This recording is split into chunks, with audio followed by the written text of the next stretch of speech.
I'm Yahoo Finance Executive Editor Brian Sazian. You're taking a look at a live shot of the opening bells on Wall Street on this Wednesday morning.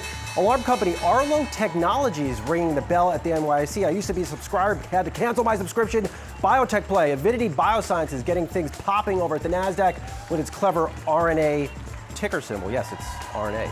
This is Traders Digest. More Trump tariff uproar that has sent copper prices ripping higher and some fresh uncertainty on who will lead the post-J. Powell Federal Reserve. Now, I should mention, of course, opening bid is all about serving up investing analysis you need to know to unleash the power of your portfolio. We're digging into what's really moving stocks, giving you the unbeatable context to make decisions with all of that money in your portfolio. So, to that end, let's head down to the NASDAQ in Times Square, where Yahoo Finance's Ali Canal is stationed. Ali, I heard all the applause by you. I guess they're cheering the rise in copper prices. Maybe, or maybe it's a rise in the stock market. We're seeing gains across the screen here, which is a bit of a rebound from what we've seen the past few days. But this does come as President Trump said he will be imposing a 50% tariff on copper. That sent prices soaring to record levels following that news. We finished the trading day up around 10% when it comes to those prices. We are down slightly off of those highs in early morning trade. But I also want to check in on some of those U.S. mining companies like Freeport, for example. This company is based in Arizona. That's where the bulk of U.S. mining is done when we think about copper. And we're seeing shares rise about 1% there. Not really a surprise since higher copper prices, that would mean higher revenue and higher margins for a lot of these companies. Southern Copper, meanwhile, saw shares dip a little bit on this news, but the stock had been up around 10% on the month heading into yesterday's close, and we're mostly unchanged here at the open, looking like we're down around 1%. And then finally, I want to take a look at home builders. Haven't been reacting too much. We've seen shares of Lennar, D.R. Horton, Toll Brothers, and KB Home all ending Tuesday's trading session in the green. And as you can see, we are all up in early morning trade. And that's an interesting move considering copper goes into a lot of the homes that we built. We've seen a negative home builder sentiment over the past few months as economic uncertainty has kept consumers a bit more cautious. We'll see if these higher prices will spook any of investors there. And then finally, let's take a look at Apple, because we are seeing shares dip slightly after White House trade advisor Peter Navarro said that the tech giant thinks it's, quote, too big to tariff. So these were comments that Navarro made while speaking on Fox Business, basically suggesting that Apple thinks it might be receiving special treatment in these trade talks. And as we know, Apple is particularly vulnerable to many of these tariffs, particularly in China. Navarro did add that markets should view trade letters as part of broader negotiations. And I think that's key here, Brian. We've seen the taco trade alive and well within this market. We know that Trump could pivot really quickly. So it's something that, perspective is everything here when it comes to these markets and the comments that the president makes. Always good to have perspective in life. Ali, thanks so much. All right, let's fire up your daily guide to the biggest market drivers of the trading day. Here's what I'm watching. Number one, President Trump's off-the-cuff move to slap copper imports with a 50% tariff should remind investors of one key thing. That is, in this administration, you must always brace for surprises, and possibly surprises that could have negative economic implications. Number two, the apprentice-style battle to be President Trump's Fed chair pick is heating up, according to the Wall Street Journal. Two of the top candidates, while certainly qualified, could ratchet up concern on Wall Street of a non-independent Federal Reserve if they are in fact selected.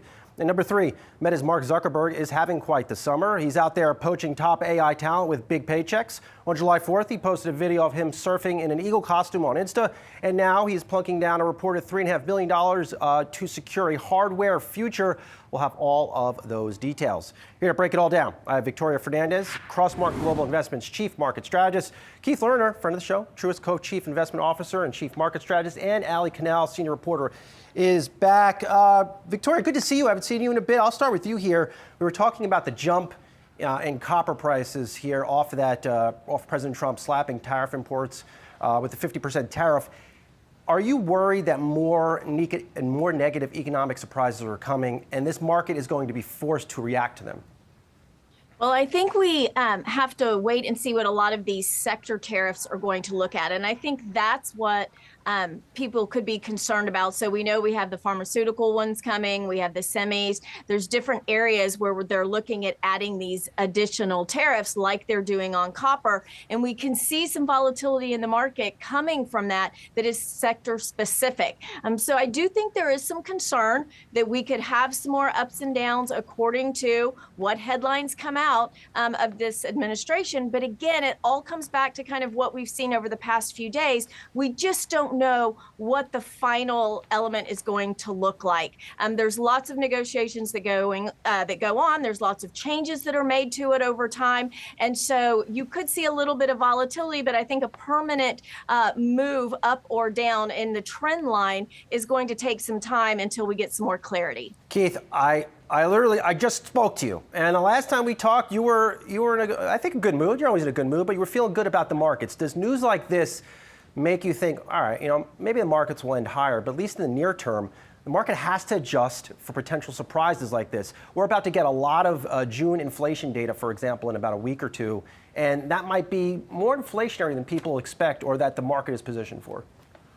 Yeah, well, Brian, it's always great to be with you and the team here. So I think it's just a reminder that, markets don't move in a straight line and that we'll get some hiccups along the way. But I also think it's a reminder from what's happened this year is, for a couple of months, tariffs were the only thing that seemed to matter. What we learned during the earnings season and part of the market's rebound is the other T, technology. And, even if you look at the tape today, you're seeing technology continue to reassert its leadership. And the earning trends for tech, communications, tech plus is, a big part of the overall market, right? Those sectors are 45% plus. So again, I think we have to be braced that it's not going to be just a smooth ride. Our outlook this year was a bull in a china shop. Some things got broken in the first half. We expect some more glass to be broken in the second half. But it's not the only thing that matters. And, also the big picture too, Brian, is, a lot of people have been caught off side. So we're also seeing this repositioning that I don't think is fully done yet as well. So I think the market has earned the benefit of the doubt. The uptrend is intact. Do expect some hiccups along the way, but I would not fight the underlying tape, which is still positive at this point. Victoria, let me get back to you. I heard Keith mention tech names. It's unclear to me if NVIDIA uses copper. I'm sure it does in some capacity. But at the end of the day, is the Mag 7 still the best place you can be in a world where the market might open, we have no tariff headlines, the market closes, we suddenly have something that is now being imported and tariff 50%?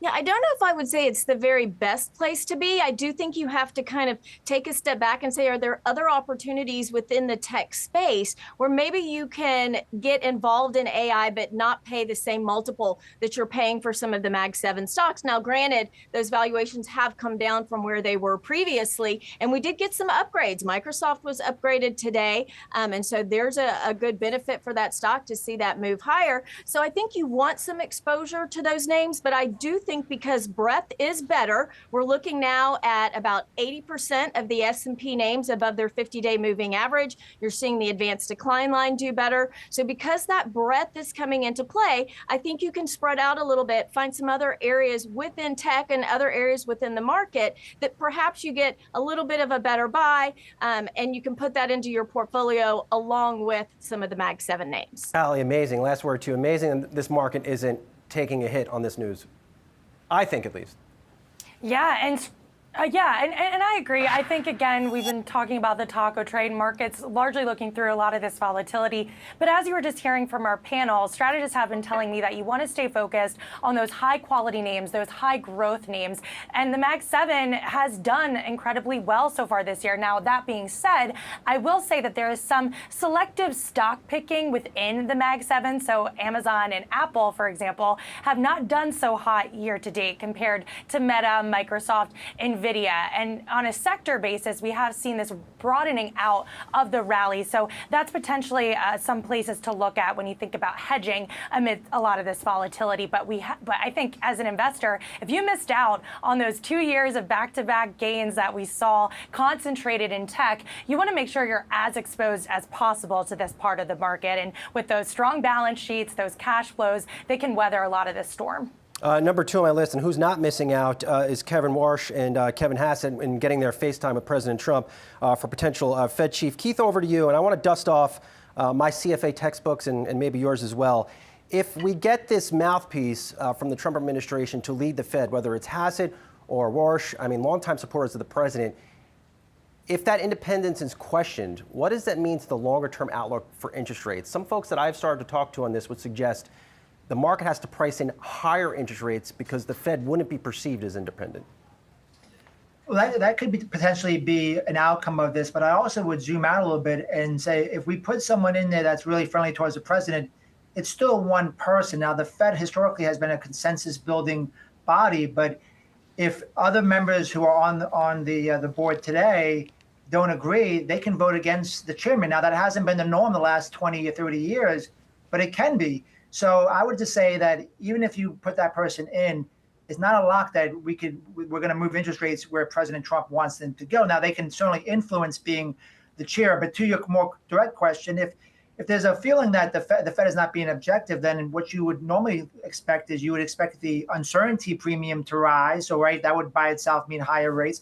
And investors also become a little bit more concerned about the inflation. So inflation is somewhat less anchored. You put that together, and you would expect that interest rates would be somewhat higher, if based on that one factor alone. But again, I'd reiterate, they're not the only member. Their vote is not the only one that counts. Victoria, devil's advocate here. Wouldn't it be good for investors to get a Trump-friendly person in the Fed, cut rates, stocks go to the moon? Well, I think it would be good if you get the rest of the committee to go along with that person. And it actually puts, if it is one of the Kevins, it actually puts them in a very difficult position as a shadow Fed president, because then they're going to have to come out and speak against what the Fed is doing at this point in time. And I would think the other members of the FOMC and other members of the Fed would not like to have that happen. And there's going to be a little bit of tension there if one of the Kevins does come in and take over. So it's setting it up for maybe a little bit more contentious conversations, perhaps, at the FOMC going forward. And that doesn't necessarily mean, as Kevin mentioned, it does not necessarily mean that they are going to be able to lower rates. And number 3 on my list is Meta reportedly taking or spending $3.5 billion to invest in EssilorLuxottica.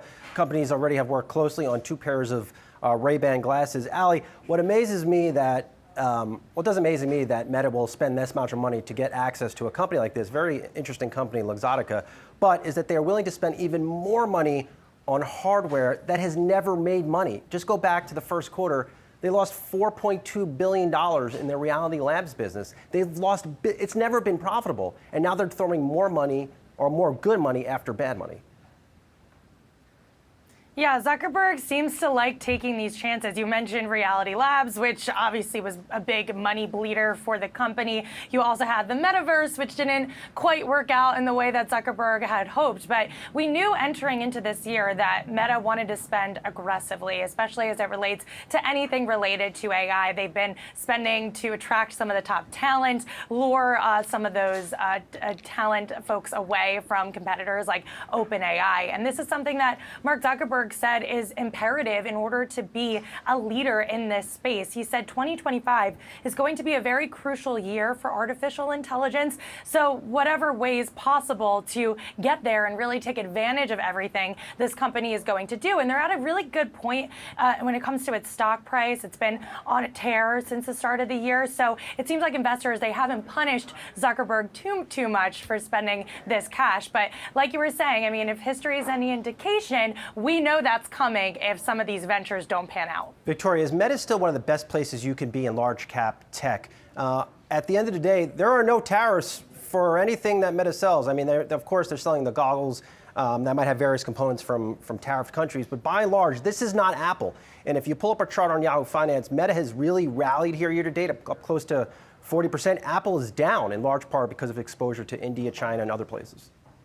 Yeah, you're right. Their tariff exposure is minimal. I mean, the goggle thing kind of freaks me out a little bit. I don't know why people want to wear those. They're too heavy, Victoria. They're too heavy, and they run out of charge really quick, and nobody's staying at home using those things. I don't want someone looking at me and I don't realize right it. On. But anyway, but I think Meta, from a fundamental perspective, is a good place to be because of what you're saying. And look, they continue every quarter to prove themselves when it comes to earnings. And so I think it's a good name to have in your portfolio, especially as we were talking about those Mag 7 and that tech exposure that you want to have. I will not be buying a pair of Ray-Bans on Amazon Prime Week. All right, everyone stay right there. Before we head to break, some breaking news. Let's check in on shares of NVIDIA, a favorite ticker on the Yahoo Finance platform, as the company hits a $4 trillion valuation or market cap for the first time ever. Interesting company, of course, all things NVIDIA. That is a big valuation ahead of a quarter for the company that has to be really good. NVIDIA now priced for perfection, but keep in mind their last quarter was not good and the market didn't like it initially. We'll have more on all this and other topics on Opening Bid.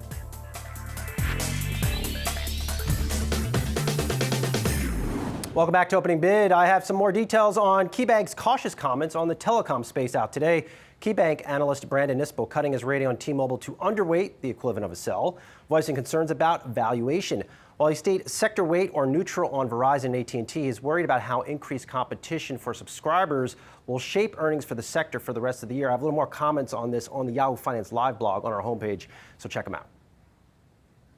All right, now on to our stock of the day, and that is Uber. The no tax on tips provision of the big, beautiful bill includes 1099 workers such as Uber and Lyft drivers in the deduction, according to new research out of B of A. Federal income tax savings will be available even for those who don't itemize with a max deduction of $25,000. B of A estimates that U.S. Uber drivers will earn $42 billion this year. In crunching the numbers, B of A found that Uber drivers will have $1 billion in tax savings. That equates to a 2.5% pay bump.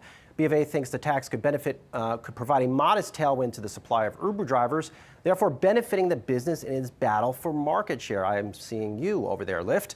Combined with research showing the number of Uber rides having accelerated this summer, B of A thinks Uber's stock can climb at least 18% from current price levels. I will note, though, that Uber's stock has come a long way, up 37% in the past year. You can see how the stock is priced for perfection when studying its multiples on the Yahoo Finance platform.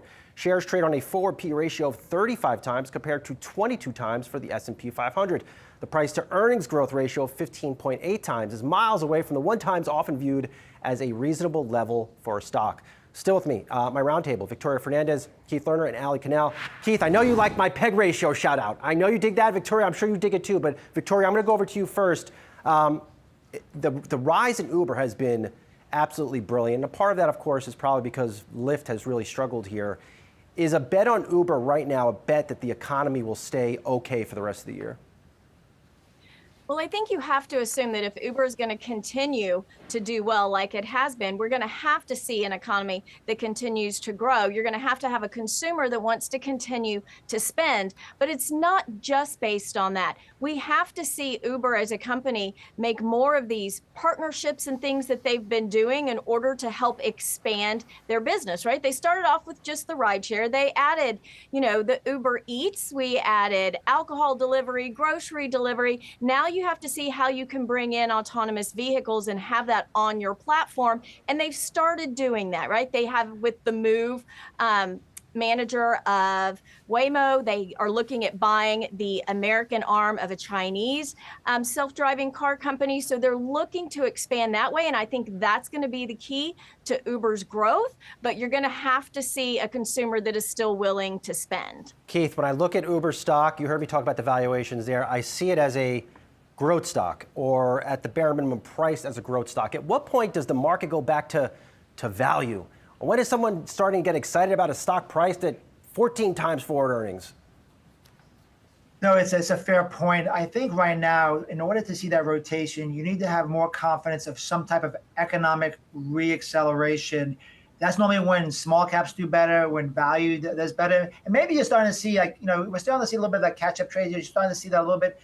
But at the end of the day right now, I think part of the reason why Uber and technology and communication services have been outperforming this year, if you break down the earning estimates for these growth sectors, they're outperforming, including on Uber. Again, I can't speak to its valuations or if it's fairly valued here or not, but the one thing you can see even with that stock, their earning estimates coming into the year are now 30% higher than what was expected. So that's, for growth investors, what they want to see is they want to see that earnings momentum continue.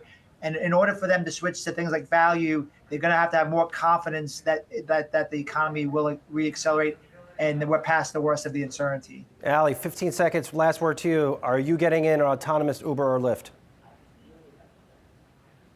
I mean, I do agree that autonomous driving seems to be the future for a lot of these car companies, including Uber. But I'm a Lyft girl. I think they are cheaper than Uber, especially here in New York City. And like we were just discussing, valuation a little bit too high for me for Uber. Ooh, I'm digging it. All right, it's time now for our question of the day. And here it is. Where in the world have all the dividends gone? I'm definitely not singing that song. I think it's from the mid to late 90s. Whatever it is, I'm not singing it. Get this stat from Deutsche Bank. S&P 500 dividend yields are now within just 20 basis points of their all-time low, last reached during the tech bubble in 2000. Victoria, why don't investors care about dividends anymore? I mean, this is supposed to be a predictable stream of income. Comes to you, what, every quarter? You could just reinvest it, and you get rich in 30 years. Well, I don't know, because Brian, I do care about dividends, and I like to see dividends on the stocks in our portfolios. And so I think investors should be paying attention to this. It helps provide a little bit of a buffer to the volatility that you see in the marketplace. It gives you a little extra income and cash flow coming in. So I like to see a dividend, but I do think a lot of corporations now are saying, wait, we can do buybacks instead of dividends. It's more discretionary. It gives corporations a little more leeway in what they're doing, and they can use the cash that they were going to pay dividends to perhaps do other things like acquisitions, invest back in the company in other ways. So I think they're kind of selling it to investors as there are better ways to put our money to work than just giving a dividend. We're going to do something instead that's going to provide growth in the future. I think that's the setup, but I still like to see a dividend on my stocks. Oh, good point. I think I will go off the rails if I express my hatred for stock buybacks. I can't stand them. But Victoria, real quick, do you have a favorite dividend stock or two? I do. If you're going to play a stock just for dividend, I think you look at Verizon. You've got something at a very reasonable valuation of 10 times. You've got over a 6% dividend in a company that's paying down debt, increasing cash flow. They're looking to buy Frontier Communications next year, which increases their broadband subscription. So I think Verizon's a great dividend stock for your portfolio. Keith, is someone crunching the number on the S&P 500, looking at corporate earnings, cash flows? How important is it that companies are paying higher dividends when you come out with certain calls for the market? It's not the main driver. The reality is we are likely to see an all-time payout this year, even though that dividend yield is lower. But I think part of this is structural too, Brian.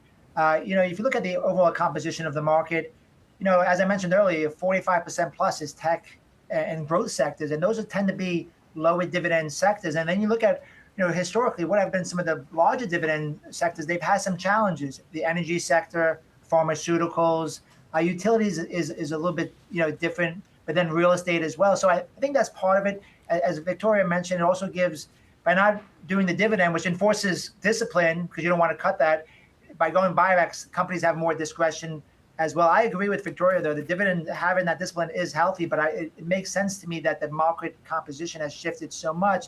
And it's not the key driver in our view, especially when you have a dominant theme, which is AI driven, and you're seeing a lot more capital spending from these big mega caps as opposed to the dividends. One last point, Brian. I do think we're going to start to see a big pickup in the second half, especially in financials with some of the deregulation past the stress test. Allie, where are the special dividends from Palantir and NVIDIA?